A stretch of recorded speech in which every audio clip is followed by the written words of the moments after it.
अचलपुर परतवाड़ा मार्ग पर स्थित क्षेत्र के सुविख्यात शहतूत बाग हनुमान मंदिर में 12 नवंबर को गोपालाष्टमी के अवसर पर गौ पूजन कर भव्य अन्नकूट महाप्रसाद का आयोजन किया गया, जहां जुड़वा शहर सहित क्षेत्र के हजारों भक्तों ने महाप्रसाद ग्रहण किया।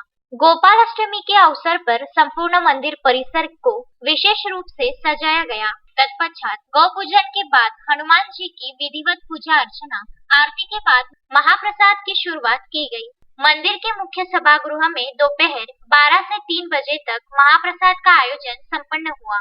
आयोजन की सफलता के लिए पप्पू सिरोया, कपिल साबू, घनश्याम मराठे, अजय हिंगने, दीपक चांडक, संदीप कुलवाल, घनश्याम सिरोया, मिलिंद झंवर, सुनील अग्रवाल, हरि अग्रवाल, लक्ष्मीकांत भुतड़ा, हरि खंडेलवाल, कृष्णा कोरडे सहित मंदिर में सेवा देने वाले अन्य सभी भक्तों द्वारा अथक प्रयास किए गए।